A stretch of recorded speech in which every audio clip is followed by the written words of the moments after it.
In this series, we are going to look at some of the data I've recorded from my matches and get a better idea of the performance of the setups that I've been testing. So I'm going to quickly go through this table to try and make it as clear as possible. At the top, we've got first serve percentage. I think that's pretty obvious. Below that, we've got unreturned first serve percentage. So that is the first serves that I've made that have been unreturned by my opponent. The unreturned second serve percentage is the percentage of returns my opponent has not made on my second serve.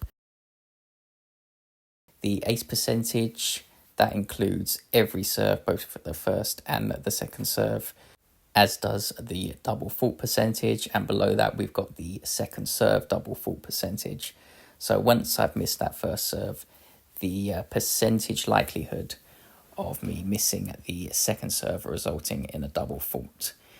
So further below that, we've got the forehand winner to error ratio. So to explain this as simply as I can, a ratio of 1 means I'm hitting 1 winner to 1 error.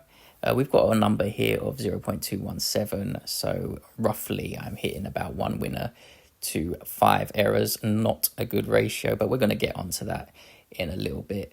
Below that, we've got the forehand winner / unreturned to error ratio. So that includes every forced and unforced error from my opponent after I've hit a forehand. Moving on, we've got the backhand winner to error ratio.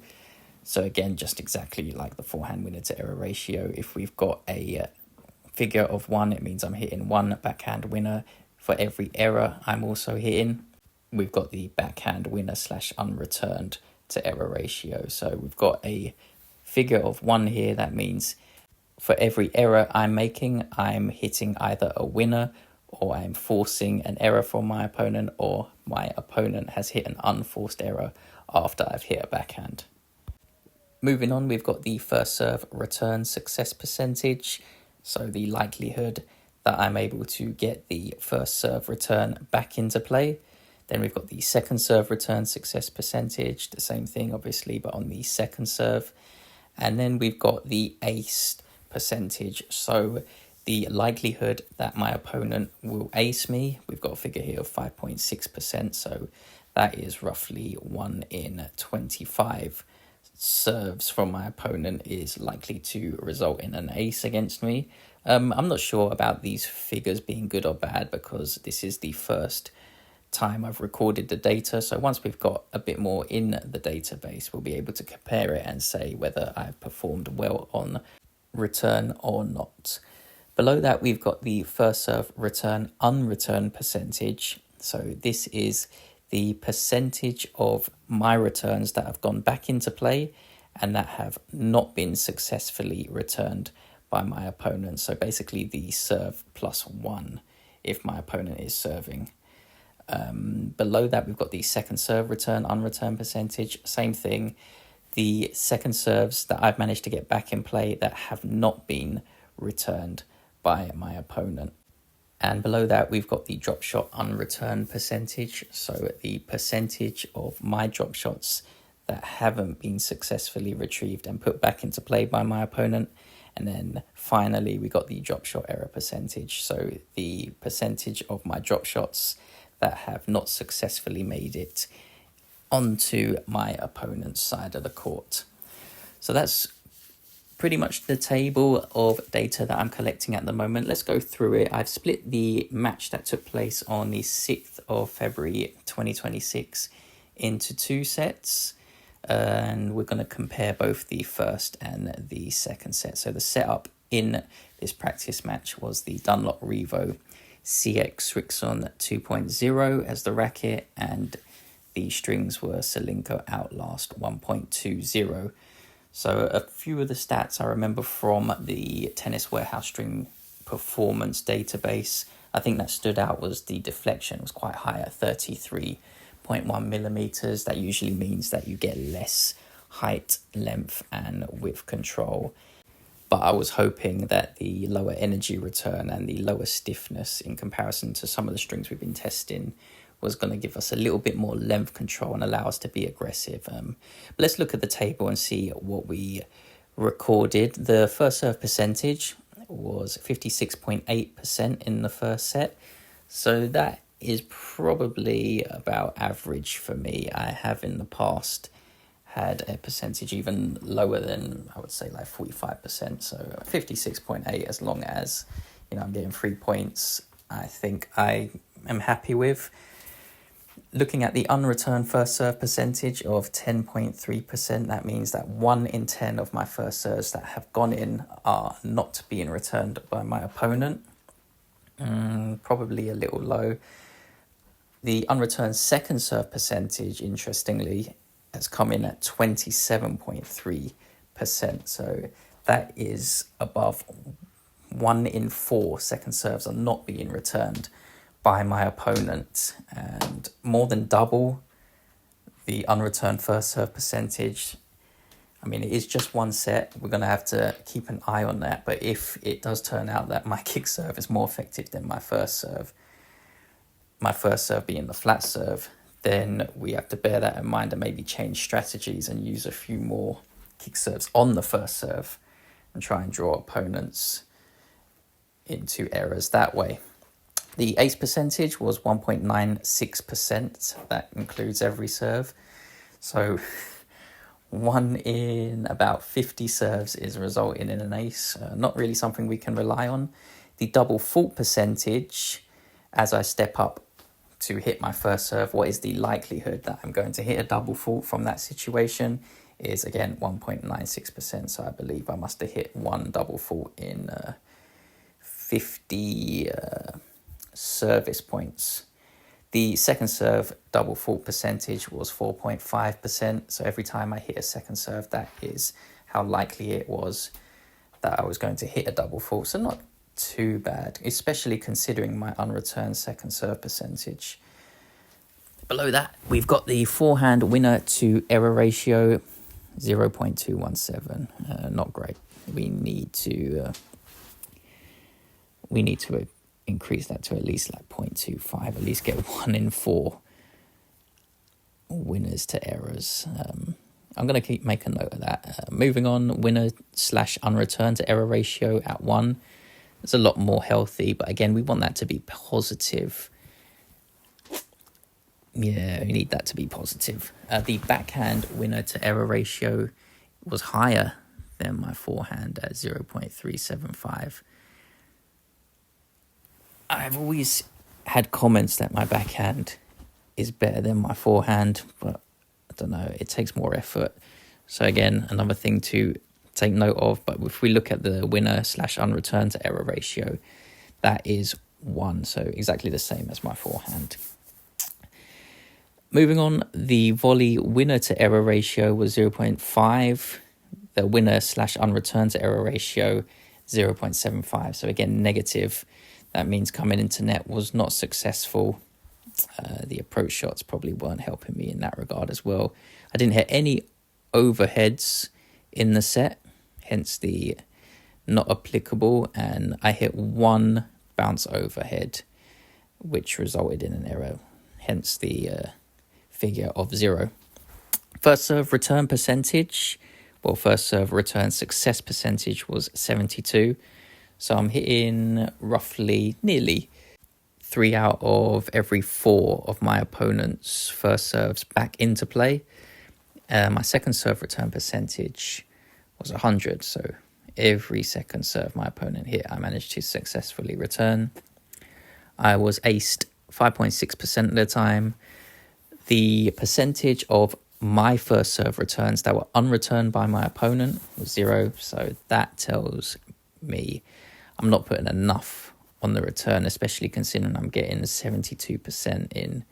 That means I'm probably just blocking it, which I know I do a lot because I like to, and it takes pretty much 0 effort, and I managed to start the point from neutral, but that's not really good enough, to be honest. The second serve return unreturned percentage was 11.76%, so just over 1 in 10 of my second serve returns are resulting in errors from my opponent, or I'm hitting a direct winner off of it. Again, not high enough, to be honest, because I'm hitting 100% of my second serve returns in and getting an error 11% of the time from my opponent. That disparity is huge. And it's only now that I realise it once I've looked at the data. I mean, in the midst of playing, it's just difficult to make a note of it and consciously realise that is what is happening. The drop shot unreturn percentage was 100%, and it looks like I made 2 out of 2, so 0 errors. Let's move on to the second set, right?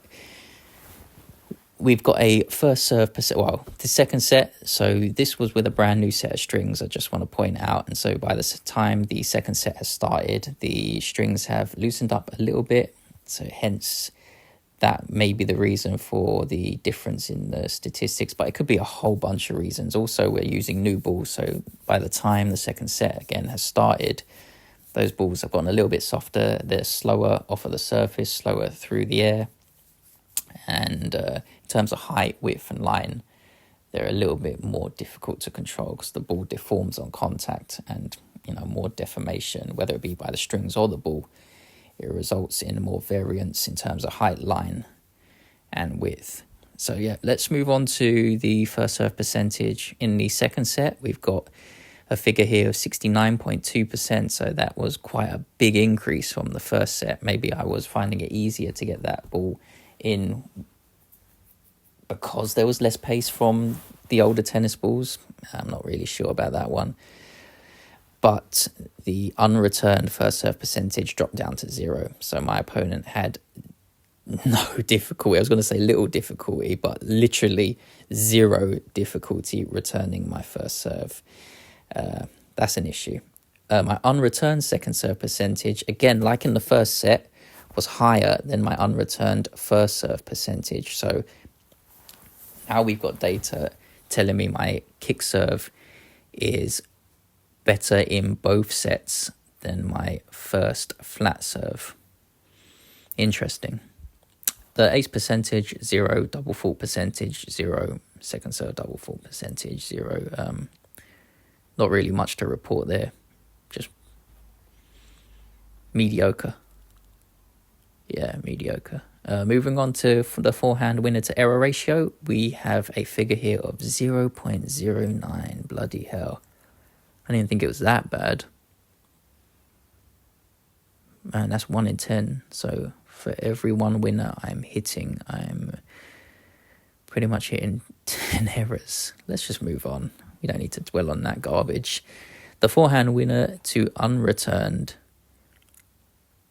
error. No, let me rephrase that. The forehand winner / unreturned to error ratio was a lot higher at 0.73, but again, negative, so not good. It means it looks like my opponent is finding it very easy to neutralize my forehand on top of the return, neutralizing my serve. The backhand winner to error ratio 0.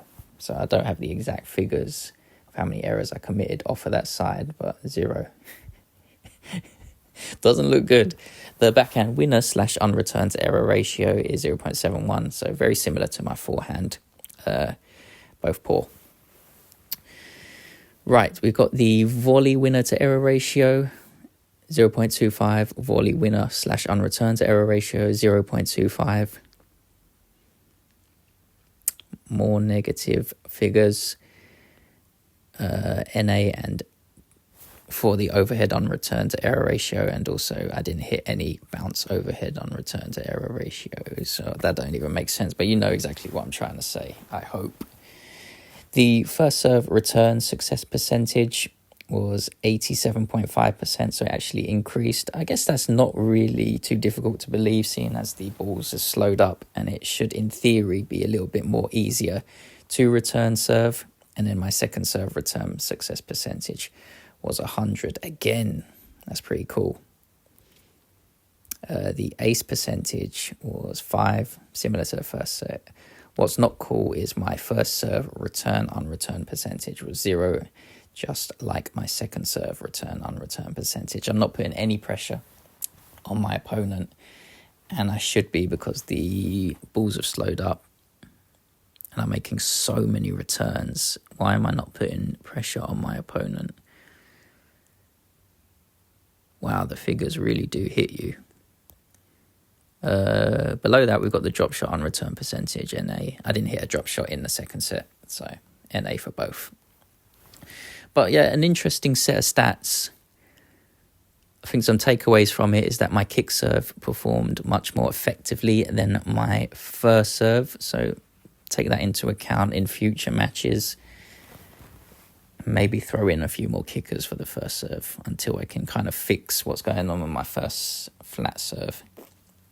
And we've just got to kind of get these winner to error ratios closer to 1 and ideally positive, because we're not going to win with statistics like this.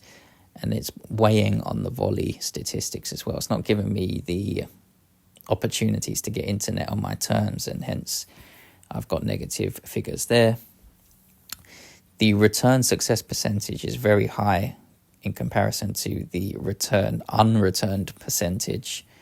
That needs to close. Whether I take a few more risks and drop my return success percentage, I've got to try and make my opponent a bit more uncomfortable. He must be in the back of his mind that I'm not going to do anything. I'm just going to chip the return, or I'm just going to play the return at a decent pace and try and start off the rally at best a neutral position. That's not enough pressure, especially against some of the opponents I'm playing.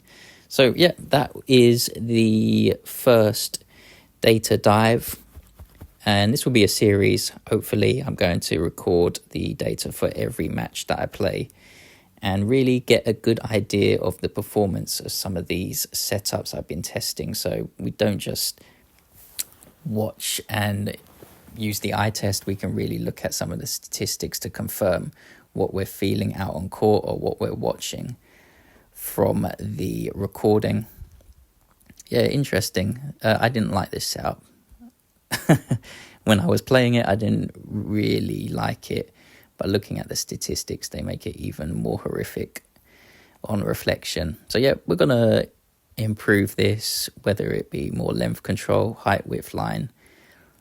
There's a multitude of ways we can try to improve these factors, and that's exactly what I'm going to do. So hopefully I'll see you on future data dives, and hopefully use the statistics to help us improve our setups. So yeah, see you all in future. Until then, everyone, take care.